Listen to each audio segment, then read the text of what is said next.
ચાલો વિદ્યાર્થી મિત્રો, આપણે 2025 નીટનું પેપર ધોરણ 11 એનું સોલ્યુશન જોઈએ. આ વખતનું પેપર ઘણો ટાઈમ માંગી લે એવું હતું. જો નાની નાની બાબતોનું તમારે ધ્યાન રાખવું પડે એવું છે. એટલે આપણે ધોરણ 11નું સોલ્યુશન જોઈએ છે. ધોરણ 11માં ટોટલ 39 પ્રશ્નો પૂછાયા હતા, બરાબર. એની અંદર આપણે પહેલો પ્રશ્ન કણસૂત્રનો ઇલેક્ટ્રોન પરિવહન ચેન, એમાં કોમ્પ્લેક્સ 2 એટલે સંકુલ 2 બીજા કયા નામે ઓળખાય. તો આ પ્રશ્ન છે સહેલો, પણ જ્યારે આકૃતિ જોઈ હોય એના માટે સહેલો છે કે હવે સંકુલ 2 કોમ્પ્લેક્સ 2 એનું બીજું કયું નામ છે? તો બીજું નામ છે સક્સેનિક ડિહાઇડ્રોજિનેઝ છે. એટલે જ્યારે આકૃતિઓ ધ્યાનથી જોઈ હોય એના આ પ્રશ્ન આવડે કે કોમ્પ્લેક્સ 2 ને બીજા કયા નામે ઓળખાય, તો સક્સેનિક ડિહાઇડ્રોજિનેઝ. એટલે આની અંદર જવાબ આવશે બી. ઓકે. બીજો પ્રશ્ન જોઈએ. દેડકાની અંદર ઓક્સિજન વિહીન રુધિર શરીરના ભાગો તરફથી હૃદયની અંદર લઈ જાય. તમને ધમની અને શિરાની વ્યાખ્યા ખ્યાલ હશે. ધમની કહેવાય હૃદયમાંથી રુધિર લઈ જાય એને ધમની કહેવાય. શિરા હૃદયમાં શરીરના જુદા જુદા ભાગોમાંથી રુધિરને હૃદયમાં લાવે એને શિરા કહેવાય. આમ તો ખ્યાલ આવી જાય કે મહાશિરા હશે. છતાં આપણે બુકની લાઈન ટુ લાઈન આપણે જવાબ જોઈ લઈએ. આ દેડકાનો ટોપિક છે, ચેપ્ટર નંબર 7 માં. એની અંદર આપણને આપેલું છે કે હૃદય જમણા કર્ણક સાથે જોડાયેલું છે, બરાબર. અને મહાશિરા દ્વારા રુધિર પ્રાપ્ત કરે. મહાશિરા દ્વારા રુધિર પ્રાપ્ત કરે અંદર આપ્યું હૃદયમાંથી રુધિર ધમનીઓ દ્વારા શરીરના જુદા જુદા અંગોમાં જાય અને શિરા દ્વારા રુધિર શરીરના જુદા જુદા અંગોમાંથી હૃદયમાં લાવે. તો હૃદયમાં લાવે એવો છે મહાશિરા. એટલે આની અંદર જવાબ આવશે એવો મહાશિરા આવશે. શરીરના જુદા જુદા ભાગોમાંથી હૃદયની અંદર રુધિર લાવે એને મહાશિરા કહેવાય. એટલે જવાબ આવશે બી. ચોથો આગળ વાત કરીએ. અહીં ઘડી કોષ રચનાવાનું 8મું ચેપ્ટર છે આપણું. અહીં ઘડી પ્રશ્ન છે સાચો વિકલ્પ પસંદ કરવાનો, એટલે સાચા ઉપર રન કરી દેવાનો. સુકોષ કેન્દ્રી એમાં આ લેન્ધી પ્રશ્ન કહેવાય. નાની નાની બાબતને ધ્યાનમાં રાખવાના. સુકોષ કેન્દ્રમાં રિબોઝોમ 80 સ્ક્વેર વર્ગના અને આદિકોષ કેન્દ્રમાં 70 સ્ક્વેર વર્ગના. તો આપણે જોઈ લઈએ. આ રિબોઝોમનો ટોપિક છે. અહીં ઘરે લખ્યું છે ડેક્ટિલિટી છે કે સુકોષ કેન્દ્રમાં રિબોઝોમ 80 સ્ક્વેર વર્ગના, આદિકોષ કેન્દ્રમાં 70 સ્ક્વેર વર્ગના. એટલે પહેલો સાચો છે. મતલબ કે એ બી 1 2 અને 3 જવાબ દિલ્હી કાઢી નાખજો. 3 એ 3 માં બી આપેલો છે એટલે બી તો સાચો છે કે રિબોઝોમના 2 પેટા એકમો હોય. આપણે જોવાનો છે કે સી સાચો છે, ડી સાચો છે કે ઈ સાચો છે. આ 3 માંથી એક શોધવાનો છે. તો પહેલા સી જોઈ લઈએ કે 80 સ્ક્વેર વર્ગના 2 પેટા એકમો 60 અને 40 અને 70 ના 2 પેટા એકમો 50 અને 30. તો તમને ખબર હશે 80 ના 2 પેટા એકમો 60 અને 40. આ જે ટોપિકમાં જુઓ કે રિબોઝોમના 2 પેટા એકમો મોટો અને નાનો. 80 સ્ક્વેર વર્ગના રિબોઝોમના 2 પેટા એકમ 60 અને 40, 70 ના 2 પેટા એકમ 50 અને 30. મતલબ આપણો સી જવાબ પણ સાચો છે. મતલબ એ જવાબ આવશે એ, બી અને સી. આગળ જોવાની જરૂર નહીં તમારે. ક્લિયર? આગળ પ્રશ્ન વાત કરીએ. આ 3 ચેપ્ટરોમાંથી 4 ચેપ્ટરોમાંથી ભેગો કરી પ્રશ્ન પૂછેલો છે, જોડવું છે. કે એમપીસીમાં આ શ્વસન તંત્રનું ચેપ્ટર છે. એન્જાઇના પેક્ટોરલ રુધિર અભિસરણનું છે. ગ્લોમેરુલર નેફ્રાઇટિસ આવે ઉત્સર્જન તંત્રનું. અને ટીટેની એ કંકાલ તંત્રનું છે. આપણે એમપીસીમાં છે શ્વસન તંત્રને લગતો રોગ છે. મતલબ કે વાયુ કોષો વિનાશ પામે, ફેફસાની પેશીઓનો વિનાશનો રોગ. 2 વાળો જવાબ આવે. 2 વાળા 2 વિકલ્પ છે એટલે એક વિકલ્પ, આ 2 વિકલ્પ નીકળી ગયા એટલે તમારે જવાબ ટીક કરીને જ આવવાનો. છતાં આપણે જોઈ લઈએ કે એમપીસીમાં તો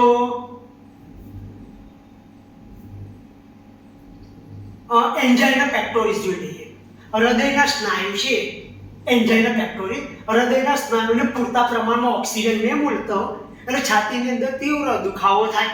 તો આ જોઈ લઈએ એન્જાઇના પેક્ટોરિસ. હૃદયના સ્નાયુને પૂરતા પ્રમાણમાં ઓક્સિજન ના મળે, છાતીમાં સખત દુખાવો થાય.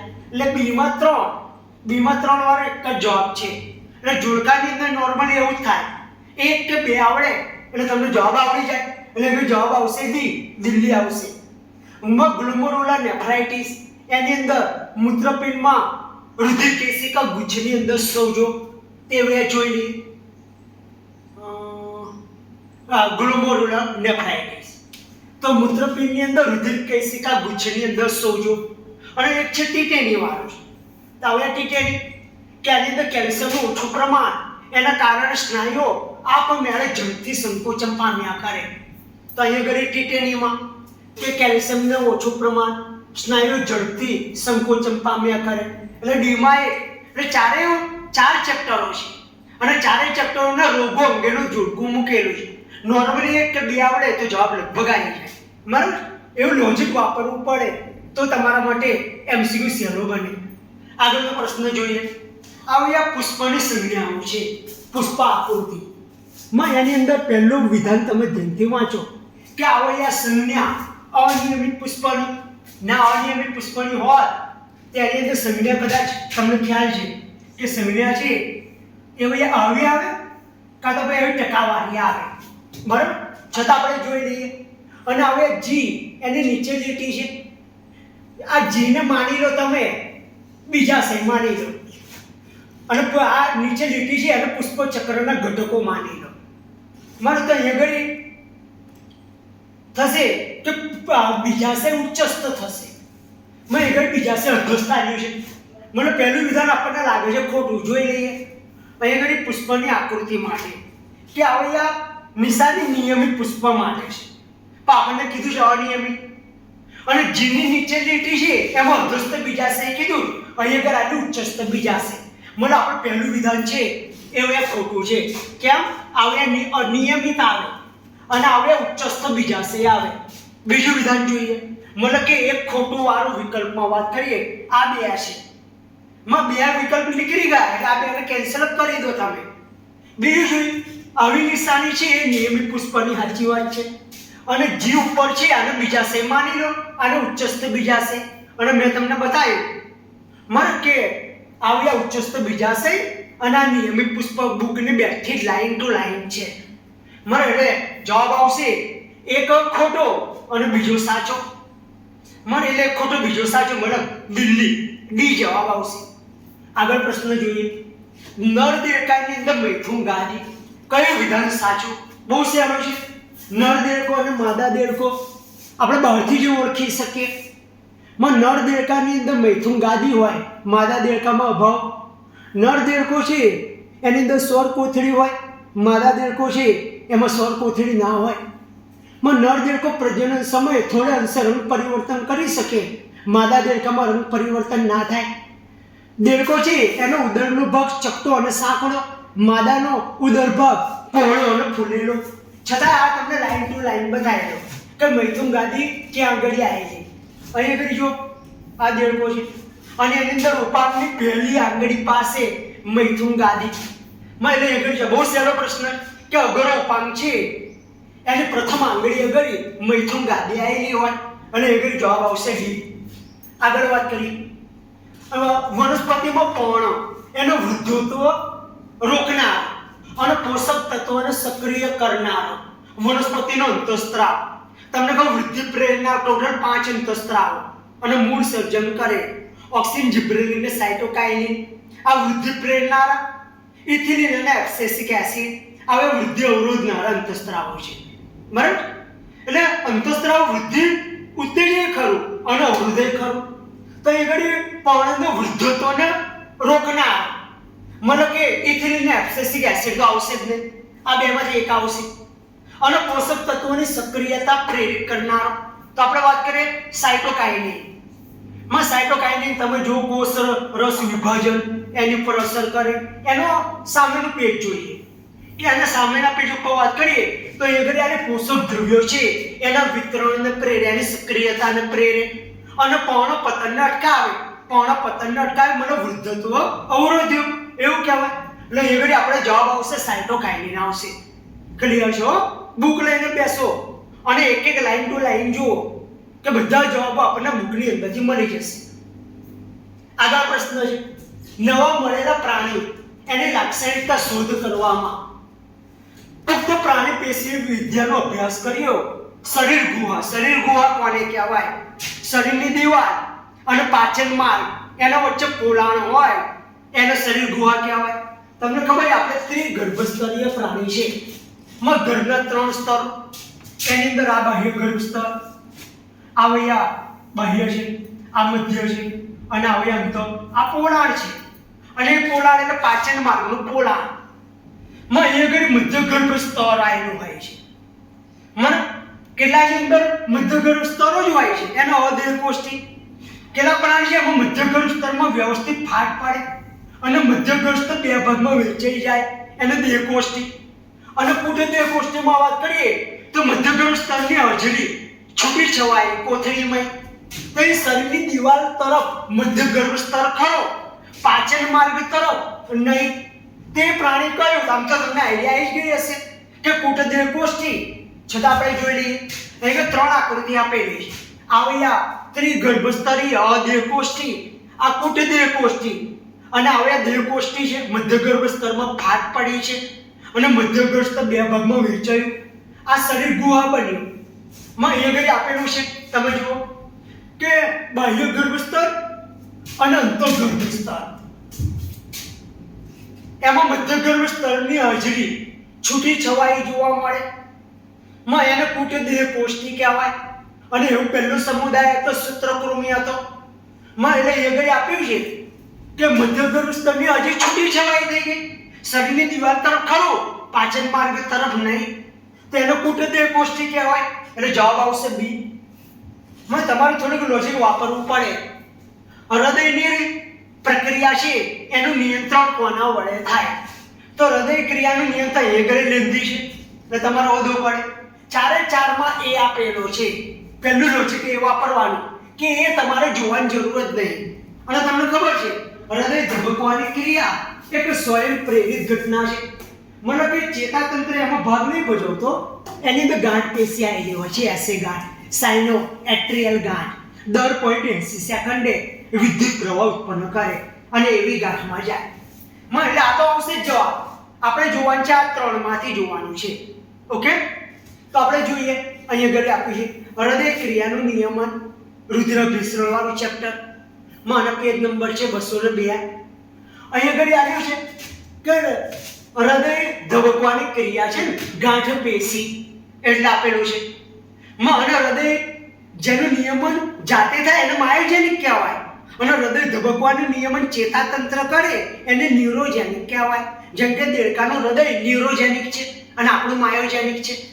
બીજું લંબમજ્જામાં આવેલા ખાસ ચેતા કેન્દ્ર એ પણ હૃદય કાર્યનું નિયમન કરે. મતલબ કે લંબમજ્જામાં આવેલા ચેતા કેન્દ્ર એને બી વાળો જવાબ. એટલે 2 વિકલ્પ, આ વિકલ્પ નીકળી ગયો. હવે આ 3 માંથી એક છે. આગળ વાત કરીએ. સંકોચ, હૃદયની કાર્યક્ષમતા એમાં વધારો થાય અને એડ્રીનલ મજ્જકના અંતઃસ્ત્રાવ પણ હૃદય ધબકવાની ક્રિયાનો વધારે. એટલે મજ્જકના અંતઃસ્ત્રાવ તે એડ્રીનલ મજ્જકના અંતઃસ્ત્રાવ આવે, બાહ્યક ના આવે. એટલે એ બી ને સી જવાબ આવે. ક્લિયર છો? બુકની બેઠી આ પેરેગ્રાફમાંથી આખો જવાબ આપને મળી જાય. આગળ વાત કરીએ. નીચેનામાંથી કયા સજીવો નાઇટ્રોજનનું સ્થાપન ના કરી શકે? તો તમને ખબર છે સાયનોબેક્ટેરિયા, લીનહરિત લીન, ચેપ્ટર નંબર 2, નોસ્ટોકેનાબિના, સ્પાઇરુલિના, આ બધા કરેક્ટ. અહીં આગળ આવ્યું છે ચેપ્ટર નંબર 2 માં આ સાયનોબેક્ટેરિયા મને કે નોસ્ટોકની આકૃતિ છે. હવે બધા એક કોષી સજીવ છે. સર્પાકાર જોવા મળ્યું, 4 આકારના જોવા મળે ને. બેસિલસ, કોક્સ, વિબ્રિયો અને સ્પિરિલિયમ. આ સ્પિરિલિયમ છે. વચ્ચે અમુક કોષો આવેલા હોય છે જે નાઇટ્રોજનનું સ્થાપન કરે. એને હિડ્રોસિસ્ટ, અભિકોષ કે વિષમપુટ તરીકે ઓળખાય. અને આગળ આપણને આપેલું છે કે કેટલાક સજીવો વાતાવરણમાંથી નાઇટ્રોજનનું સ્થાપન કરે. એને અભિકોષ કહેવાય. ઉદાહરણ તરીકે નોસ્ટોક, એનાબીના. તો આગળ 2 તો આપી દીધા કે નોસ્ટોક અને એનાબીના. મતલબ કે બી અને સી અને ઈ તો કાઢી જ નાખો. ઈ કાઢી નાખીએ, સી તો આપેલો જ નહીં. હવે આ 3 માંથી એક જવાબ છે. પણ એ ઘડી ચેપ્ટર નંબર 8 ધોરણ 12 એની અંદર આપેલું છે એઝોડોબેક્ટર, મુક્તજીવી નાઇટ્રોજન સ્થાપક બેક્ટેરિયા છે, એટલે એ વાળો વિકલ્પ એ નીકળી ગયો, ઈ વાળો એ નીકળી ગયો. આ બેમાંથી એક જવાબ. એસિડેટોરિયા આ પણ નાઇટ્રોજન સ્થાપક છે. તમને ખબર છે ચેપ્ટર નંબર 3 માં આપણે વોલ્વોક્સ લીલ ભણ્યા કે હવે એક કોષીય છે અને વસાહતી લીલ છે. આ નાઇટ્રોજનના સ્થાપનમાં કશો ભાગ નહીં ભજવતો, સ્વયંપોષી છે. એટલે આ બી જવાબ આવશે કે વોલ્વોક્સ. આની અંદર 11 ને 12 બે ધોરણ ભેગા કરો તો તમને જવાબ મળે. એટલે વોલ્વોક્સ નાઇટ્રોજનનું સ્થાપન ના કરે, બરાબર, સ્થાપન ના કરી શકે, એટલે જવાબ આવશે બી, બોમ્બે. આગળ વાત કરીએ. અહીં ઘણી પ્રક્રિયા આપી છે ઉત્સેચકની. માં તો કયા સમૂહ એના ઉત્સેચકો છે એની વાત કરી છે. માં જો અહીં ઘણી એવું છે, અહીં કહી દે જી હાઇડ્રોજન સિવાયનો જૂથ. તમે ટ્રાન્સફરેન્સી સમૂહ એના ઉત્સેચકો વિશે સાંભળ્યું હશે કે જે ઉત્સેચક એવે હાઇડ્રોજન સિવાય કોઈ પણ સમૂહને એક પ્રક્રિયાર્થીમાંથી લઈ અને બીજા પ્રક્રિયાર્થીમાં જોડી આલે ત્યારે ટ્રાન્સફરેન્સી સમૂહનો ઉત્સેચક કહેવાય.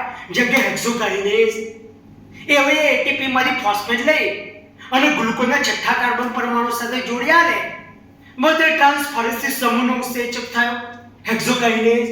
અહીંયા કરી જો કે હાઇડ્રોજન સિવાય કોઈ પણ સમૂહ છે ને એને લે છે અને બીજા પ્રક્રિયાર્થીમાં જોડી આલે છે, આમાં જોડી આલે છે. બરાબર, એટલે એ સમૂહ ટ્રાન્સફરેન્સી થાય. અહીંયા આગળ આપેલું છે બેઠું જો આવે ટ્રાન્સફરેન્સી જે ઉત્સેચકો પ્રક્રિયાર્થીની કોઈ એક જોડ આયસ અને ડબલ હાઇડ્રોજન સિવાયનો સમૂહ લઈ અને આની અંદર સ્થળાંતર કરી આલ્યો, આની અંદર ઉમેરી આલ્યો ત્યારે આને ટ્રાન્સફરેન્સી સમૂહનો ઉત્સેચક કહેવાય. અને બેક્ટેરિયા આપેલું છે ચેપ્ટર નંબર 9 કાર્બનિક સંયોજનોમાં. એટલે ધ્યાન રાખજો કહે એટલે એની અંદર જવાબ આવશે ટ્રાન્સફરેન્સી કલકત્તા. આગળ વાત કરીએ. એકદળી પ્રકારની કયું વિધાન સાચું નથી પર તમારે રાઉન્ડ કરી દેવાનું. માં અહીંયા આપ્યું છે એનો અભસ્તર મૃદુતકીય પેશીનું. તો એકદળી હોય તો તમને ખબર સ્થૂળ કોળક પેશી ક્યારેય ના હોય. સ્થૂળ કોળક પેશી એકદળી વનસ્પતિમાં ના હોય અને ભૂમિગત ભાગ મૂળમાં ના હોય. મને કે આનો અધસ્તર છે એવે આ મૃદુતકીય સાચું નથી કીધું છે, બરાબર. મૃદુતકીય પેશીનું જ છે. આપણે વાત કરીએ સાચું મૃદુતકીય પેશીનું નહીં હોતું, દળદળ પેશીનું હોય. વાયુપોલો છે એવે આ છૂટાછવાયા, સાચી વાત છે, છૂટાછવાયા. અધસ્તરે મૃદુતક પેશી અધિસ્તર આવું છે. વાયુપોલો સહસ્ત અને અવર્ધમાન પ્રકારના વાયુપોલ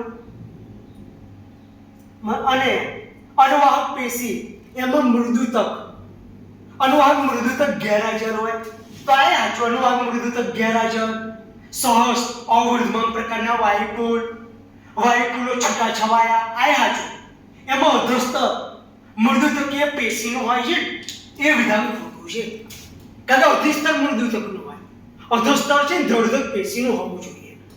અહીં આગળ આવ્યું છે એકદળી પ્રકાર. જુઓ કે આની અંદર અધસ્તર દળદળ પેશીનું આવ્યું ને, એટલે આ વિધાન ખોટું છે. બાકી અનુવાહક મૃદુતક ગેરહાજર, વાયુપોલો છે એવે નાના હોય અને વેરવિખેર હોય, વાયુપોલો સહસ્ત હોય, અવર્ધમાન પ્રકારના વાયુપોલ હોય, બરાબર. એટલે જવાબ આવશે આપણને એ મૃદુતક આવ્યું છે એ ખોટું છે. અધસ્તર મૃદુતકીય પેશીનું નહીં, દળદળ પેશીનું હોય. આગળ વાત કરીએ. દ્વિઅંગી વનસ્પતિ છે એના જીવન ચક્ર વિશે સાચો ક્રમ તો ક્રમમાં લેવાનો છે. એ કામ કરીએ આપણે થોડું લોજિક વાપરીએ. બધામાં બીડી આવ્યો છે. મને કે પહેલું આપણે બી વિધાન અને ડી વિધાન જોવાનું છે. એટલે બે વિકલ્પ અહીંયા ઘરે ઓછા થઈ જશે, નહીં તો અઘરો છે. તમારા લેવલ અઘરો કહેવાય.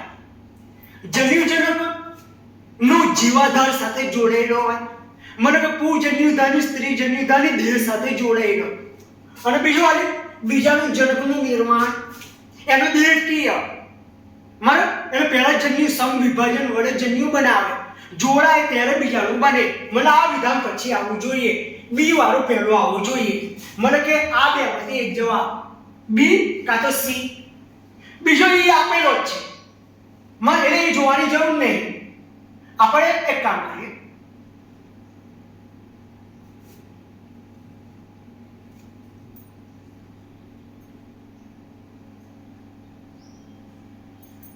એક કામ કરીએ, આપણે પહેલું છે બી વાળો, બરાબર, આવે. પછી બીજું એ તો કહી દીધો છે એટલે આવી ગયા. ત્રીજું આગળ એ આપેલો છે એટલે આવી ગયા. હવે આપણે શોધવાનો છે ડી સી અને સી ડી, આ બે મને ખોદી કાઢો, જવાબ મળી જાય. એકીય બીજાણુઓ અર્ધીકરણ વડે નિર્માણ પામે. તો બરાબર, દ્વિકીય બીજાણુ હોય એનું અર્ધીકરણ થી એકીય બીજાણુ બને. પછી છેલ્લું વિધાન વાત છે, કયું છે? ઓકે, બીજાણુ જનકનું નિર્માણ. આ પહેલું આવવું જોઈએ. કેમ? નરજન્યુ છે બે કસાવાળો હોય, એકીય જાય, માદા વિધાની કપ આકારનું એની અંદર જાય અને જોડે બે એકીય જન્યુઓ જોડાય અને દ્વિકીય બીજાણુ બને. એટલે પહેલા બીજાણુ જનક બને, પછી એ બીજાણુ જનકનું અર્ધીકરણ થઈ અને એકીય બીજાણુ બને. એટલે આ પાંચમું આવવું જોઈએ. અને એ જવાબ છે સી છેલ્લો, મતલબ કે આપણો જવાબ કલકત્તા આવવો જોઈએ, સી આવવો જોઈએ. અહીં આગળ આપેલું છે, જુઓ તમે, એકકોષી બહુકોષી મૂળાંગો આધારક સાથે પાણ જેવી રચના. જન્યુજનક દેહ એની અંદર પૂજન્યુધાની અને સ્ત્રીજન્યુધાની દેહ સાથે જોડાયેલો. પછી એ ચલ જન્યુ ઉત્પન્ન કરે નર, અને માદા છે એ સમવિભાજન વડે કરે, અંદર હોય, બેઉ જોડાય એટલે બંને ફલિતાન બન્યો. આને આપણે કહીશું બીજાણુ. બીજાણુ બન્યો, બીજાણુ જનક દેહ ચાલુ. પછી આ બીજાણુ જનક છે એનું કે બીજાણુઓ છે એનું અર્ધીકરણ થઈ અને એકીય બીજાણુ બને. છેલ્લા આવશે એકીય બીજાણુ આવશે. ક્લિયર છો? અને જવાબ આવશે સી, જવાબ આવશે. બુક ખોલીને બેસજો, એક એક વસ્તુ જોજો, બુકની લાઈન ટુ લાઈનમાંથી મળી જશે. આગળ પ્રશ્ન છે, જોડકું જોડવાનું છે. જોડકું છે એટલે સહેલું જ છે. સેન્ટ્રોમિયર તમને ખબર હશે કે હવે કોષ વિભાજનમાં ભાગ ભજવે, અથવા તો કોષ રસપટલ એ ફોસ્ફોલિપિડનું બનેલું જાણો છો. એટલે ડીમાં 4 એટલે બે વિકલ્પ નીકળી ગયા, બોમ્બે અને કલકત્તા નીકળી ગયો. પક્ષમાં છે એ હવે પ્રચલનનું કામ કરે, બીમાં 3 વાળો જવાબ દિલ્હી આવી જ ગયો છે. છતાં આપણે જોઈએ સેન્ટ્રોમિયર અહીંયા આપેલું છે, કઈ ઘડી સેન્ટ્રોમિયર કોષ વિભાજનમાં એક અગત્યની રચના જોવા મળે, સેન્ટ્રોમિયર, જેના ઉપર કાઇનેટોકોર હોય અને એની જોડે ત્રાકતંતુ જોડાય, સેન્ટ્રોમિયરને તોડી બે રંગસૂત્રિકા છૂટી પાડે. એટલે સેન્ટ્રોમિયર કોષ વિભાજન બે વાળો એટલે દિલ્હી જવાબ આવશે. ક્લિયર છો? આગળ વાત કરીએ. અહીંયા રંજક દ્રવ્યો આલ્યા છે જે થાઇલેકોઇડની અંદર હોય. ક્લોરોફિલ એ, બી, ઝેન્થોફિલ કેરોટિનોઇડ. તમને ખબર ઝેન્થોફિલ પીળા રંગનો હોય. સી માં બે વાળા બે વિકલ્પ છે એટલે બે તો નીકળી જ ગયા. મને ક્લોરોફિલ એ છે એ આપેલું છે આની અંદર કે કીધું છે ક્લોરોફિલ એ ચળકતો વાદળી પડતો લીલો અને બી પીળાશ પડતો લીલો. એટલે એ વાદળી પડતો લીલો, બી પીળાશ પડતો લીલો, એટલે 3, 4 અને 2, 3, 4 અને 2. અને કેરોટિનોઇડ નારંગી રંગનો, લાલાશ પડતો રંગનો આવ્યા. એટલે એ ઘડી જવાબ આવશે કેરોટિનોઇડ, તો એ જવાબ આવશે. વાદળી પડતો લીલો, પીળાશ પડતો લીલો, પીળો છે અને હવે લાલ રંગનો હોય છે, નારંગી રંગ, બરાબર, કેરોટિનોઇડ. એટલે જવાબ એ આવશે. આગળ વાત કરીએ. ધાન્ય બીજ, મને એક દળીનું બીજ, મને કે 3 વનસ્પતિની વાત ચાલે છે. એનું બાહ્ય કવચ, ભ્રૂણ પોષકનું બાહ્ય કવચ સૌથી બહારનું. એ ભ્રૂણને કયા પ્રોટીનથી સમૃદ્ધ સ્તરથી અલગ પાડે? અહીં આગળ સમિતાય સ્તર આવે. જાઓ કેમ? અહીં આગળ જોઈએ આકૃતિ. આ એક દળીનું બીજ છે, આ ભ્રૂણ પોષક છે, આ ફળાવરણ, એની નીચે તરત બીજા વરણ, બેઉ જોડાઈ ગયેલા હોય, વચ્ચે ફળાવરણમાં ખાવા લાયક ના હોય, એટલે આને તુષે કહેવાય. એની નીચે ચોરસ કે લંબચોરસ કોષોનું બનેલું સ્તર, એને સમિતાય સ્તર કહેવાય. એમાં પ્રોટીન ભરેલો. આ ભ્રૂણ પોષક પ્રદેશ છે સ્ટાર્ચથી સમૃદ્ધ, અને આ ભ્રૂણ પ્રદેશ છે જેને આપણે બીજપત્રાય કહીએ છીએ, ઢાલ આકારનું વરુથિકા. આમાં પ્રોટીન છે. જો ઊભો છે એટલે આયોડિન વડે અભિરંજિત કરીએ અહીં પીળા રંગની પટ્ટી. કેમ? આયોડિન પ્રોટીન સાથે જોડાય પીળો રંગ ધારણ કરે, અને સ્ટાર્ચ સાથે જોડાય જાંબલી રંગ ધારણ કરે, અને પીળી પટ્ટી જાંબલી અને પીળો ભાગ જોવા મળે. મતલબ આ સમિતાય સ્તર છે એવા ભ્રૂણ પોષક પ્રદેશ છે એને ભ્રૂણ પ્રદેશથી અલગ પાડે છે. અહીં આગળ ભ્રૂણ પોષક પ્રદેશ એ ભ્રૂણને કઈ પ્રોટીન સમૃદ્ધ રચનાથી અલગ કરે? સમિતાય સ્તર અલગ કરે. અને આગળ જવાબ આવશે દિલ્હી. ક્લિયર છે? આગળ વાત કરીએ. હવે ઉત્સર્જન તંત્રની આકૃતિ છે, અને આ મૂત્રપિંડ નલિકા છે. આ પીસીટી વાળો ભાગ, આ હેલેરો પાસ છે, એમાં અવરોહી, આરોહી, અને આ ડીસીટી દૂરસ્થ ગુચળામય પ્રદેશ. તમને ખબર છે અહીં આગળ પાણીનું પુનઃ શોષણ થાય. પીસીટીમાં 2/3 ભાગ પાણી શોષાય. અહીં તો અંદર જતું બતાવ્યું, પહેલી આકૃતિ નીકળી ગઈ.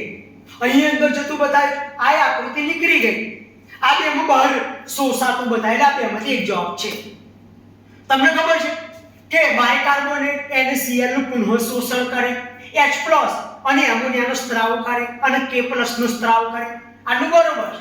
અહીં આગળ પાણીનું પુનઃ શોષણ માં NaCl બાયકાર્બોનેટ H+ K+ નો સ્ત્રાવ, આકૃતિ રાઈટ લાગે છે. અહીં આગળ ખોટું શું લાગે છે? NaCl અંદર જતો બતાવ્યો છે. તમે જો આકૃતિ બેઠી જ આપી છે, અહીં આગળ બહાર નીકળે તો પાણી NaCl બાયકાર્બોનેટ, પાણી NaCl બાયકાર્બોનેટ પુનઃ શોષણ, H+ ને એમોનિયા સ્ત્રાવ, H+ ને એમોનિયા સ્ત્રાવ. ડીસીડીમાં પાણી બાયકાર્બોનેટ NaCl નું પુનઃ શોષણ, પાણી બાયકાર્બોનેટ NaCl નું પુનઃ શોષણ, H+ K+ નો સ્ત્રાવ બેઠી જ આકૃતિ આટલી છે. બરાબર? એટલે આપણો જવાબ આવશે પ્રોપર આકૃતિ સાચી બી. ક્લિયર? આગળ વાત કરીએ. આદિકોષ કેન્દ્રીય કોષ એની અંદર એક વિશિષ્ટ પટલવાળી રચના હોય છે કે જે કોષ દિવાલના નિર્માણમાં ભાગ લે, ડીએનએના સ્વયંજનનમાં, શ્વસનમાં ભાગ લે. એ રચના કઈ? આમ તો આઈડિયા આવી ગઈ હશે કે મેસોઝોમની રચના છે. માં અહીં આગળ આપેલું જ છે આદિકોષ કેન્દ્રીયનો ટોપિક કોષ રચનામાં કે વિશિષ્ટ પટલવાળી રચનાને મેસોઝોમ કહેવાય. એ કોષરસ પટલ છે એના વિસ્તૃતીકરણથી બને. એમાં એ પુટિકાઓ, નલિકાઓ, પટલમય રચનાઓ કોષ દિવાલના નિર્માણમાં, ડીએનએના સ્વયંજનનમાં, બાળકોષોના વિસ્તરણમાં ભાગ લે. બરાબર? તેને મેસોઝોમ કહેવાય. એટલે ડીએનએના સ્વયંજનનમાં, કોષ દિવાલના નિર્માણમાં, શ્વસનમાં, બધામાં ભાગ લે એ રચના મેસોઝોમ છે. જે કોષરસ પટલ અંદરની બાજુએ વળી અને ગળીમય રચના બનાવે છે ને, એક અવિભેદિત રચના, એને મેસોઝોમ કહેવાય. આગળ વાત કરીએ. નીચેનામાં કયા ઉત્સેચકો પ્રોસ્ટેટિક જૂથ તરીકે હિમ આયન હોય છે? તો યાદ કરો કે ઉત્સેચક જે મોટો ભાગ છે એને એન્ઝાઇમ કહેવાય. એની જોડે બિન પ્રોટીન ભાગ હોય એને પ્રોસ્ટેટિક જૂથ, સહકારક કે સહઉત્સેચક, કાં તો ભાઈ ધાતુના આયનો હોય છે. અહીં પ્રોસ્ટેટિક જૂથમાં વાત કરીએ. પ્રોસ્ટેટિક જૂથ એ કાર્બનિક સંયોજન છે અને એન્ઝાઇમ સાથે પ્રબળ બંધથી જોડાય. આ સહસંયોજક બંધી, સહઉત્સેચક. ઉદાહરણ તરીકે વાત કરીએ પેરોક્સાઇડેઝ અને કેટાલેઝ નામના ઉત્સેચકો. એ હાઇડ્રોજન પેરોક્સાઇડ છે ને એનું વિઘટન કરી પાણી અને ઓક્સિજન બનાવે, અને એમાં હિમ પ્રોસ્ટેટિક સમૂહ હોય છે. એટલે કેટાલેઝ ઉત્સેચકો, પેરોક્સાઇડેઝ અને કેટાલેઝ ઉત્સેચકોમાં હિમ પ્રોસ્ટેટિક સમૂહ. તો હિમ પ્રોસ્ટેટિક સમૂહ એવા કેટાલેઝ ઉત્સેચકની અંદર આવેલો હોય. એટલે એનો જવાબ આવશે ડી. આગળ વાત કરીએ. અહીં વિટેકરની વર્ગીકરણ પદ્ધતિ છે 5 સૃષ્ટિ. અહીં વાત કરીએ કે કાઇટિનથી સમૃદ્ધ કોષ દિવાલ. તો જોડકો આ કોઠો તમે જુઓ, કાઇટિનથી સમૃદ્ધ કોષ દિવાલ શેમાં છે? ફૂગમાં છે. મતલબ કે આ પહેલું ફૂગની વાત છે. દૈહિક આયોજન પેશી, અંગ અને અંગતંત્ર અને વિષમકોષી. પેશી, અંગ અને અંગતંત્ર તો પ્રાણીઓમાં હોય અને પ્રાણીઓ વિષમકોષી હોય. અહીં જો પેશી અંગ અને અંગતંત્ર અને વિષમપોષી પ્રાણી સૃષ્ટિ છે. વિચારવા લાયક છે, સરસ પ્રશ્ન. આને ચોથા ક્રમમાં ગોઠવવાનો છે. એમિનો એસિડ અને પોલિસેકેરાઇડની કોષ દિવાલ, આ તો મોનેરામાં આદિકોષ કેન્દ્રીયમાં પોલિસેકેરાઇડ અને એમિનો એસિડની કોષ દિવાલ મોનેરામાં પહેલું. પછી દૈહિક આયોજન પેશી અને અંગ અને પાછું સ્વયંપોષી પેશી અને અંગ વનસ્પતિઓમાં જોવા મળે, અંગતંત્ર જોવા ના મળે. અને પાછું સ્વયંપોષી તેની અંદર વાત કરીએ તો વનસ્પતિમાં પેશી અંગ અને સ્વયંપોષી એટલે ચોથું વનસ્પતિ સૃષ્ટિ છે. તો છેલ્લું આ છે પ્રોટિસ્ટા. કોષીય દૈહિક આયોજન વાળા સુકોષ કેન્દ્રી. તો એ જો સુકોષ કેન્દ્રી એટલે પ્રોટિસ્ટા. મતલબ એવો થયો કે આ પહેલું હતું, હવે ફૂગ છે, હવે આ છે પ્રાણીઓ છે, આ એમિનો એસિડ, હવે આ મોનેરા છે, હવે આ વનસ્પતિ સૃષ્ટિ છે, અને છેલ્લું છે એ આ પ્રોટિસ્ટા છે. હવે વર્ગીકરણનો ક્રમ યાદ કરો વિટેકરણનો, કે પહેલા મોનેરા, પ્રોટિસ્ટા, ફૂગ, વનસ્પતિ અને પ્રાણી. એટલે પહેલા મોનેરા સી વાળો જવાબ આવે સી માં, પછી પ્રોટિસ્ટા આવે ઈ, પછી ફૂગ આવે એ, પછી વનસ્પતિ આવે ડી, અને પછી પ્રાણી આવે બી. એટલે આપણો જવાબ આવશે બોમ્બે જવાબ આવશે. ક્લિયર છો? એટલે ધ્યાન રાખજો, આની પરથી આખો જવાબ આપણને મળી જાય. મારો પેજ નંબર 11 થોડો વિચારવા લાયક છે. સરસ. આગળ ત્રિઅંગીય વનસ્પતિ, એનું જીવન ચક્ર જે તે દ્વિઅંગીમાં પૂછેલું એવું ત્રિઅંગીમાં પણ પૂછ્યું છે આપણને. બરાબર? તો ત્રિઅંગીમાં જો અહીંયા આગળ પહેલો બી, ડી અને ઈ જોવાનો છે. બી, ડી અને ઈ. પહેલા ત્રિઅંગીનો દેહ દ્વિકીય હોય, એનો અર્ધીકરણ વડે પ્રજનન કોષો બનાવે. એટલે પહેલું જ આપણે આવી શકે કે બીજાનું માતૃકોષમાં અર્ધીકરણ, એટલે બી વાળો જવાબ આવશે. બરાબર? બી, ડી માં શું છે? પૂજનીય ધન, સ્ત્રી ધન નહીં આવે, આઈ નહીં આવે. એટલે આપણે એમાંથી એક જવાબ, બીજો જોવાની જરૂર નહીં. કેમ? બેમાં એ જ છે. એટલે પ્રસુકાય રચના તમને ખબર છે ત્રિઅંગીમાં એનો દેહ 2n હોય.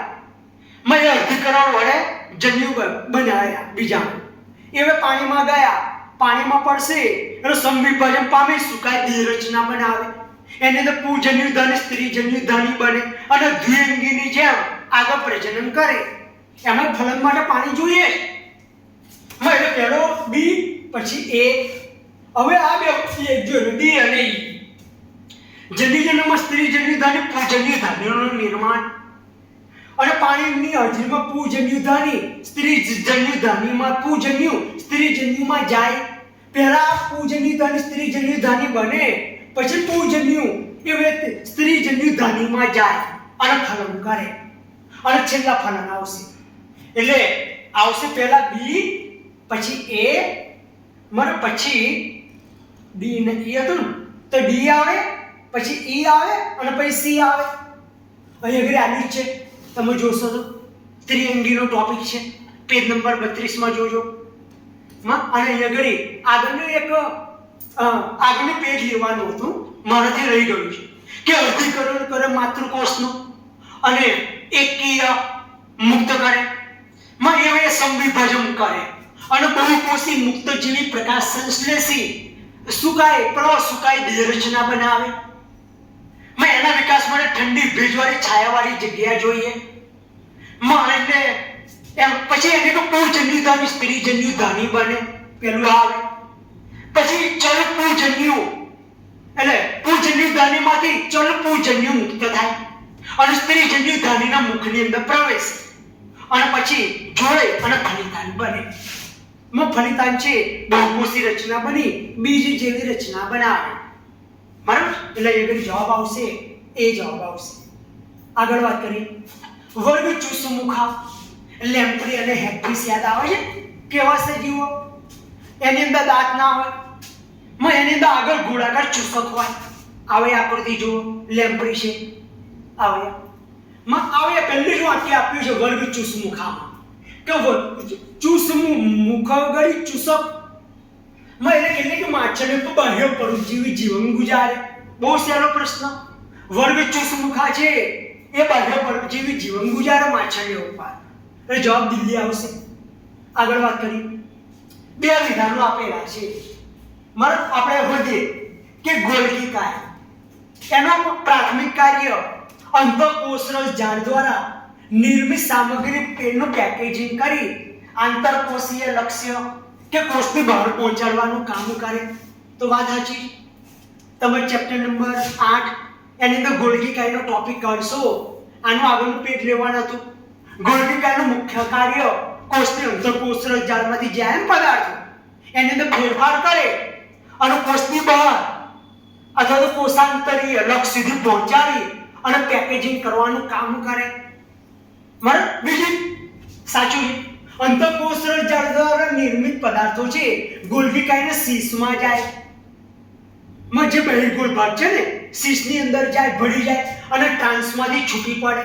તો એ ગણાય છે કે અંતઃકોષરસ ઝાડમાંથી રિબોસોમ દ્વારા અંતઃકોષરસ ઝાડની સપાટીમાં જાય. પછી ગોલ્ગી કે પ્રસાધન છે એને ટ્રાન્સવાળા છેડેથી મુક્ત થાય.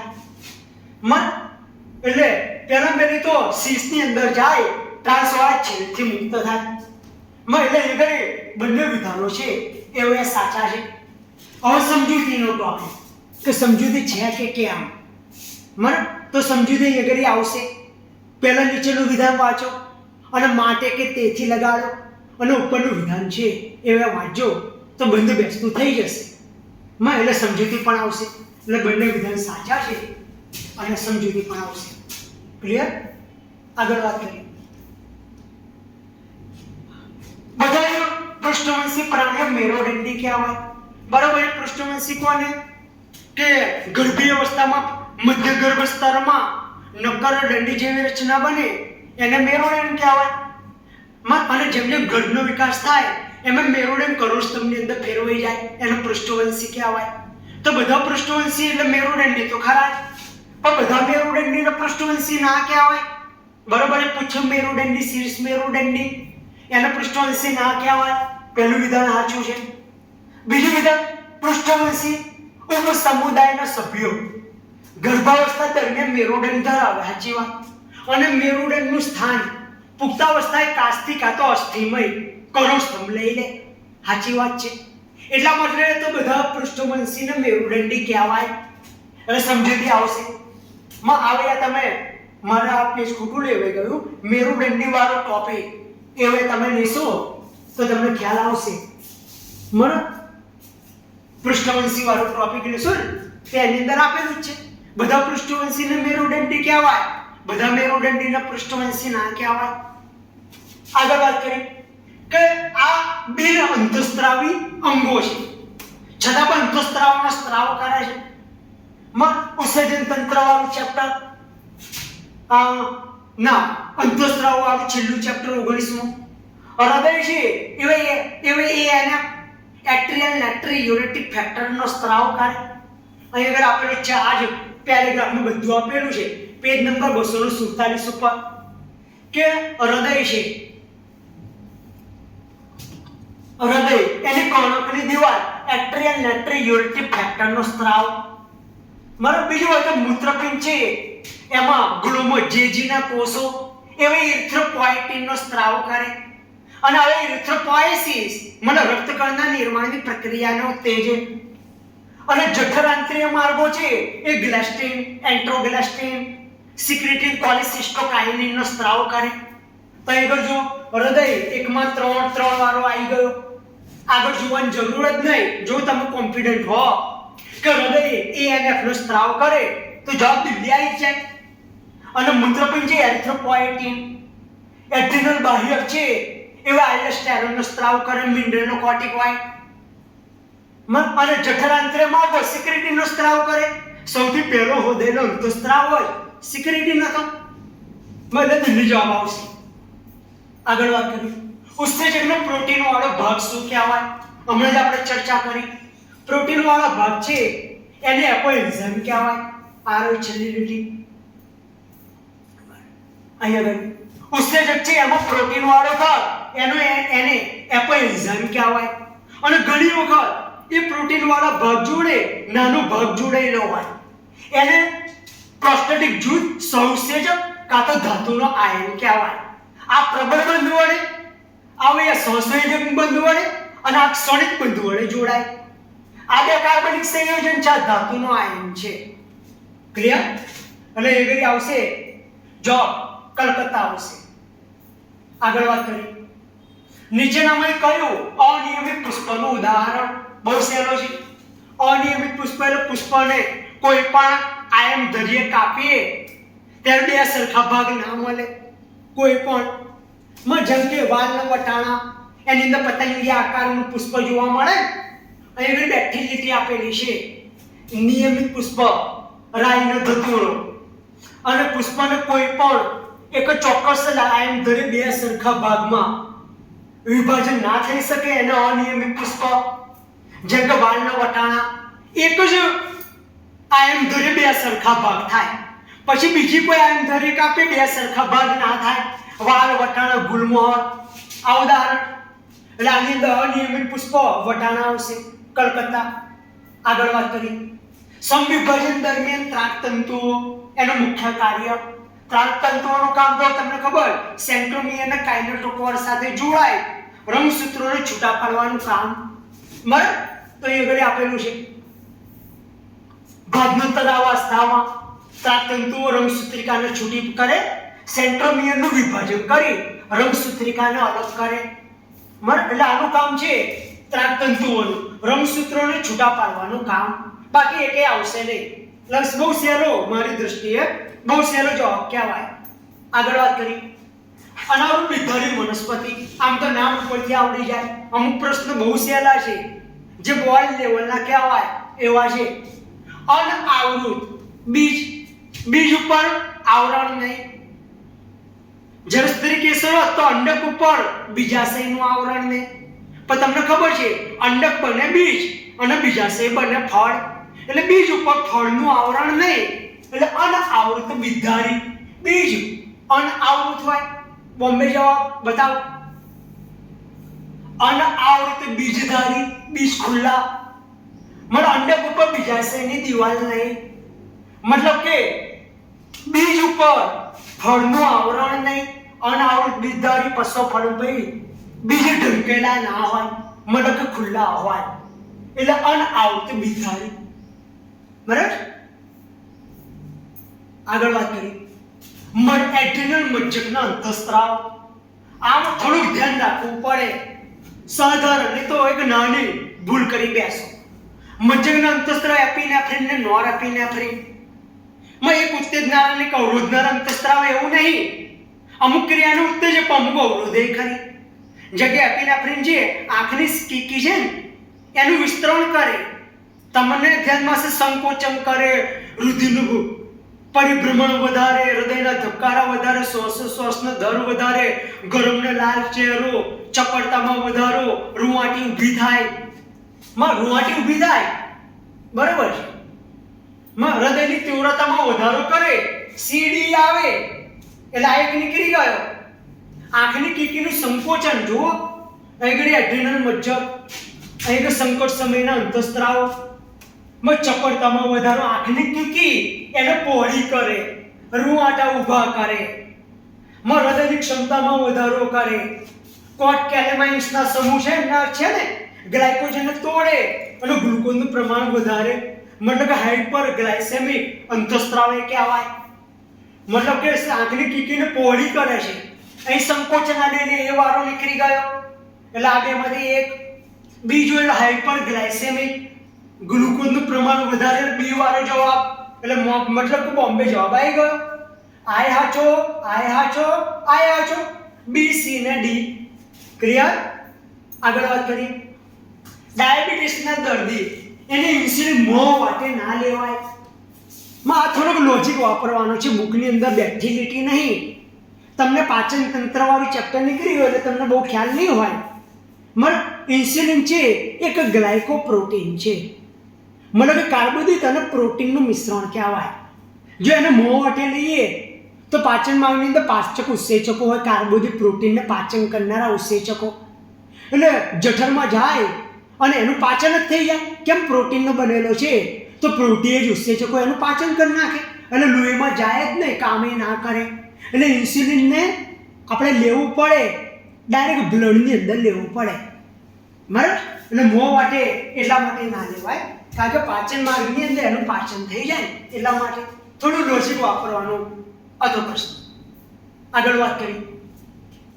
અહીં કંઈ જોડવું છે, બહુ સહેલું છે. સાલ્વિયા અને સાલ્વિનિયા અહીં ઘણી લોચો પડી જાય. તમને બધા ખબર હશે, અનાવૃત બિદ્ધારી, સાયકસ, સ્પાઇનસ, ઝિંકો, સિક્વોયા સિમ્પરવેરાન્સ, મોટા મોટી વનસ્પતિ. ઝિંકો આવે ડીમાં બે વિકલ્પ. અહીં લોચો પડે. સાલ્વિયા શેમાં, સાલ્વિનિયા શેમાં? બરાબર. દ્વિલિંગી કદાચ જાણતા, પોલિટ્રિકમ. એટલે આવ્યા બે એટલે જવાબ બોમ્બે આવી જવો જોઈએ, છતાં આપણે જોઈ લઈએ. આવ્યા ત્રિઅંગી વનસ્પતિ, ત્રિઅંગી. પછી અનાવૃત ચાલુ થાય. ત્રિઅંગીની અંદર અહીં આવી સેલા, જીનેલા અને સાલ્વિનિયા. મને કે ત્રિઅંગીમાં સાલ્વિનિયા આવે અને આ ચાર હોય એવા બે જવાબ છે. અનાવૃતમાં ઝિંકો તમે જાણો છો, એટલે ડીમાં 2, તો આ બેમાંથી ડીમાં 2 અને એકમાં 4 એવો બોમ્બે જવાબ છે. મને કે આવૃતમાં સાલ્વિયા આવે એટલે બે ઉપરથી જવાબ લગભગ આવી જાય. ઓકે, જવા દો. આગળ વાત કરીએ. નીચેનામાંથી કયો અંતઃસ્ત્રાવ પિટ્યુટરી ગ્રંથિ દ્વારા મુક્ત કરવામાં આવે છે પણ ખરેખર બનાવે છે હાઇપોથેલેમસ? તમને યાદ હોય કે અગ્ર પિટ્યુટરી ગ્રંથિના અંતઃસ્ત્રાવ તો અગ્ર પિટ્યુટરી ને મધ્ય પિટ્યુટરી બનાવે છે, પણ પશ્ચો પિટ્યુટરી ગ્રંથિ એ હાઇપોથેલેમસ જોડે ચેતાતંતુના ચેતાક્ષ વડે જોડેલા હોય અને ચેતાતંતુ અંતઃસ્ત્રાવ બનાવે હાઇપોથેલેમસના. પશ્ચો પિટ્યુટરી ગ્રંથિ તો ખાલી સંગ્રહ અને સ્ત્રાવ જ કરે છે, બાકી મુક્ત સંશ્લેષી હાઇપોથેલેમસ કરે. અને એવા બે છે ઓક્સિટોસિન અને વાસોપ્રેસિન. પણ વાસોપ્રેસિનનું બીજું નામ છે એડીએચ, એન્ટી ડાયુરેટિક હાર્મોન. બેઠી લીધી છે બુકની પેજ નંબર 241 પર જોશો. અહીં આગળ આપ્યું છે કે પશ્ચો પિટ્યુટરી ગ્રંથિ જે ઓક્સિટોસિન અને વાસોપ્રેસિન બે અંતઃસ્ત્રાવો સંગ્રહ કરે અને સ્ત્રાવ કરે, પણ ખરેખર આ બંને અંતઃસ્ત્રાવો હાઇપોથેલેમસ દ્વારા સંશ્લેષણ પામે અને ચેતાક્ષ દ્વારા ન્યુરો હાઇપોથાઇપસ પિટ્યુટરી ગ્રંથિમાં જાય. એટલે આ બે અંતઃસ્ત્રાવો એ હાઇપોથેલેમસ બનાવે પણ સંગ્રહ કરે પશ્ચો પિટ્યુટરી ગ્રંથિ. એટલે જવાબ આવશે વાસોપ્રેસિન, એન્ટી ડાયુરેટિક હાર્મોન. બોમ્બે જવાબ. આગળ વાત કરીએ. સુડત્વચી પ્રાણી એક આય કન્ફ્યુઝ કરી નાખે એવો પ્રશ્ન છે. જવાબ આવશે આનો પણ બહુ નાની બાબતને ધ્યાનમાં લેવી પડે એવો છે. અહીં ગઈ શ્વસન, પ્રચલન, જલવાહક તંત્ર શું કામ કરે? અહીં આગળ તમે જોશો જલવાહક તંત્ર અને આગળ કામ આપેલા છે. જલવાહક તંત્ર પ્રચલન, ખોરાક પકડવો, વહન કરવું અને શ્વસન 4. પ્રચલનનું કામ પાણી છોડે, પ્રેશરથી ન્યૂટનની ગતિના ત્રીજા નિયમ મુજબ આગળ જાય. પાણી લે છે એટલે ખોરાકે આવે, વહન કરાવે. પાણી લે છે એટલે શ્વસન જોડે થાય. એટલે પ્રચલન, ખોરાક પકડવો, વહન, શ્વસન. પ્રચલન, શ્વસન, ઉત્સર્જન નહીં. પ્રચલન હાલે, ખોરાક પકડવો અને વહન, આ બે અને આ બે. મને એ અને સી વાળો આ જવાબ છે. ઉત્સર્જન ના આવે એટલે આ બે નીકળી જાય, પાચન ના આવે એટલે આ નીકળી જાય. એટલે એ અને સી જવાબ બોમ્બે. બેઠી લાઈન છે. આગળ કોળીમલી દ્વિઅંગી વનસ્પતિમાં નાની રચનાઓ બને છે ને, અલિંગી કલિકા બને જે બહુકોષી પ્રકાશ સંશ્લેષી છૂટી પડે અને સંવિભાજન પામી નવો દેહ બનાવી દે. કુળમલી લીવર વર્ષમાં કુળમલી હોય, લીલી બહુકોષી. અગર આલ્યું અલિંગી પ્રજનન સુકાઈ અવખંડન કે કુળમલી વડે જે લીલી હોય, બહુકોષી હોય, અલિંગી કલિકા. મને અલિંગી પ્રજનન કરે. બહુ સહેલો પ્રશ્ન છે, તમે જાણતા હશો. બરાબર. જેવા જોઈએ બીજું ત્રીજું ચોથું ચેપ્ટર એવો અઘરા કે અંગ્રેજી નામવાળા નહીં પૂછ્યા. એટલે તમને એટલો ફાયદો છે કે બીજું ત્રીજું અને ચોથા ચેપ્ટરમાં જે રીતના હોવા જોઈએ MCQ એ રીતના નહીં, સહેલો પ્રશ્નો મૂકેલા છે. એનો ફાયદો છે. આગળ વાત કરી. દેડકામાં મૂત્રપિંડની વાહિકા શિરાતંત્ર કોને કોને જોડે? દેડકામાં બે નિવાહિકા શિરાતંત્ર જોવા મળે. યકૃતની વાહિકા શિરાતંત્ર, મૂત્રપિંડની વાહિકા શિરાતંત્ર. આપણામાં એક જ જોવા મળે છે. યકૃતની વાહિકા શિરાતંત્ર. યકૃતની વાહિકા શિરાતંત્ર પાચન માર્ગમાંથી રુધિર એકઠું કરે, હૃદયમાં લઈ જતા પહેલા કોઈ વિશિષ્ટ અંગમાં ઠાલવે, એટલે વધેલો ઓક્સિજન વપરાય એટલા માટે. પછી મૂત્રપિંડની વાહિકા શિરાતંત્ર કીધું એટલે પશુ ઉપાંગમાંથી રુધિરને એકઠું કરે, હૃદયમાં લઈ જતા પહેલા મૂત્રપિંડની અંદર ઠાલવે. એટલે મૂત્રપિંડ અને શરીરના ભાગો અહીં આપેલું છે. દેડકાનું 7મું ચેપ્ટર. અહીં નિવાહિકા શિરાતંત્ર જુઓ. યકૃત અને આંતરડાને જોડે આવે આ યકૃતની વાહિકા શિરાતંત્ર અને મૂત્રપિંડની વાહિકા શિરાતંત્ર. મૂત્રપિંડ શરીરના નીચેના ભાગોને જોડે તે હવે મૂત્રપિંડની વાહિકા શિરાતંત્ર કહેવાય. એટલે મૂત્રપિંડ શરીરના નીચેના ભાગો જવાબ આવે, દિલ્હી જવાબ આવે. ક્લિયર છો? ચલો પતવાયા 39 પ્રશ્નો ટોટલ સ્ટાન્ડર્ડ 11 માંથી હતા. રૂબિસ્કો ઉત્સેચક કયું વિધાન સાચું? રૂબિસ્કો તમને ખબર છે કે દુનિયાની અંદર જીવાવરણમાં સૌથી વધારે જોવા મળતું પ્રોટીન એવા રૂબિસ્કો ઉત્સેચક પ્રોટીનના બનેલા. બે કામ. આમ તો એક ઉત્સેચક એક જ કામ કરે, આના બે કામ. કાર્બન ડાયોક્સાઇડ મળે તો કાર્બન ડાયોક્સાઇડના આરયુબીપી જોડ જોડી આલે, અને ઓક્સિજન મળે તો ઓક્સિજનના આરયુબીપી જોડ જોડી આલે. પછી એનો લગાવ વધારે કાર્બન ડાયોક્સાઇડ જોડે છે. એટલે આરયુબીપી કાર્બોક્સિલેશન કાર્બન ડાયોક્સાઇડના સ્થાપનને ઉત્તેજિત કરે. અહીં આગળ આવ્યું છે કેલ્વિન ચક્રમાં C3 પથમાં કે આ ઉત્સેચક આરયુબીપી કાર્બોક્સિલેશનની પ્રક્રિયાને ઉત્તેજિત કરે. આરયુબીપી કાર્બન ડાયોક્સાઇડને ઉમેરી આવે રૂબિસ્કો ઉત્સેચક. એટલે એનો જવાબ દિલ્હી આવશે. આ બેઠી લાઈન તો કહેવાય જ. અને સમજવાળો સહેલો પ્રશ્ન છે. આગળ વાત કરીએ. વનસ્પતિમાં વૃદ્ધિ અને વિકાસ એના અંગે યોગ્ય વિકલ્પો. શેના? વનસ્પતિના વૃદ્ધિ અને વિકાસ અંગે યોગ્ય વિકલ્પો. અંશ પરાગણ ઓક્સિન દ્વારા પ્રેરાય, અગ્રકલિકાની વૃદ્ધિ પ્રેરે ઓક્સિન. ચલો ત્રણમાં એ આપેલો છે, મતલબ કે એ હોવાની સંભાવના તો ખરી. વનસ્પતિ વૃદ્ધિ નિયામકો છે ને બે કામ કરે. એટલે વૃદ્ધિ પ્રેરે ખરો, ઘટાડે ખરો. આ વૃદ્ધિ નિયામકો છે અંતઃસ્ત્રાવ. એના કામ વૃદ્ધિ નિયામકો બે સમૂહમાં વહેંચાય. એક તો વૃદ્ધિ પ્રેરનાર ઓક્સિન જિબ્રેલિન સાઇટોકાઇનિન, અને વૃદ્ધિ અવરોધે બે એબ્સિસિક એસિડ અને ઇથિલિન છે એવે અવરોધનારા છે. એટલે બીજું વિધાન સાચું છે. બી વાળું સાચું છે. એટલે જવાબ તો લગભગ આવી ગયો એ જવાબ, કારણ કે આ ત્રણમાં બી એકલો જ છે. સી જોઈ લઈએ કે નિર્વિભેદન એ પુનઃ વિભેદન માટે પૂર્વ જરૂરિયાત. નિર્વિભેદન એટલે શું? આપણા કોષો કોષ વિભાજન પામીને બને પછી કાર્ય કરવા માટે ગોઠવાય, એને વિભેદન કહેવાય. જ્યારે ઈજા થાય ત્યારે વિભેદન પામેલા કોષો થોડાક સમય માટે નિર્વિભેદિત થાય, એટલે પુનઃ વિભેદિત કહેવાય એને. પછી પુનઃ વિભેદિત થાય. એટલે આ વનસ્પતિની અંદર ઈર્ધાને આવે છે ને, સી સાચું છે. એટલે એ બી ને સી વાળો જવાબ. બાકી એબ્સિસિક એસિડ વનસ્પતિની વૃદ્ધિ ના પ્રેરે, આ તો તમને ખબર છે. એટલે ડી તો નીકળી જ જાય. એટલે આ બે તો ઓટોમેટિક નીકળી જ ગયેલા. અને અગ્રીય પ્રભાવિતા કે પાર્શ્વકલિકાની વૃદ્ધિ ના પ્રેરે, અગ્રીય પ્રભાવિતા અગ્રકલિકાની વૃદ્ધિ પ્રેરે. એટલે આ એક ખોટો છે. બરાબર? એટલે આ ત્રણ ઓટોમેટિક નીકળે. જો આ એકલો ખબર હોત ને તો ત્રણ નીકળી જાય તો ઓટોમેટિક જવાબ આવી જાય. એટલે તમે કઈ રીતે સોલ્વ કરો છો ડિપેન્ડ પર છે. સહેલો કઈ રીતે બનાવવો, કારણ કે ઓલરેડી પેપર લેન્ધી છે તો તમારે એવું પ્લાનિંગ કરવું પડે, એ રીતનું સોલ્વ કરવો પડે કે ટાઈમ ઓછો લે અને એક્યુરેસી વધે.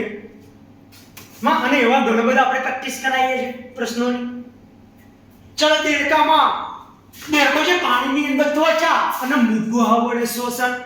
તમને ભણાવ્યું છે મેં કે દેડકો છે એ હવે પાણીમાં હોય અને સુસુપ્ત અવસ્થામાં હોય, માત્ર ત્વચા વડે શોષણ કરે. મારે બેઠી લીટી આપી છે 7મું ચેપ્ટર. ફાયદો છે તમને તો. આગળની પ્રાણીઓની પેશીઓ, વંદો છે, અળસિયું છે, આ બધું નીકળી ગયું. ખાલી દેડકો એકલું રહ્યું છે. દેડકો જમીન ને પાણી બંને નિવાસસ્થાને રહીને શોષણ કરે.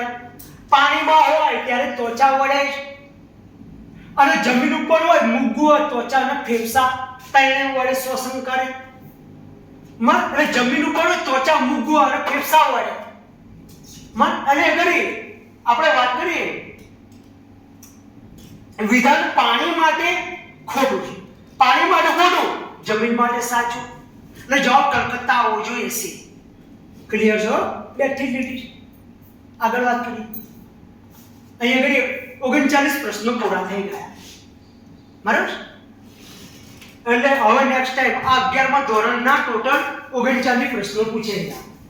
હવે તમે બુકની લાઈન ટુ લાઈન મેં બતાવી છે તમને. એકંદરે થોડુંક અઘરું કહેવાય, થોડું વિચારવા લાયક કહેવાય. મેં તમને લાઈન ટુ લાઈન બતાવ્યું પણ છે. એ જ રીતે નેક્સ્ટ ડે લેક્ચરની અંદર આપણે 12મા ધોરણનું પેપર સોલ્યુશન જોઈશું. આમાં 39 પૂછેલા, મતલબ કે 12મા ધોરણમાંથી ટોટલ 46 પૂછાયા છે. બરાબર? 13 ચેપ્ટર છે, છતાં 46 પ્રશ્નો. મતલબ કે એકમાં 3 3.5ની એવરેજ થઈ. તો આપણે નેક્સ્ટ લેક્ચર ધોરણ 12 નીટનું પેપર સોલ્યુશન જોઈશું. Okay, thank you.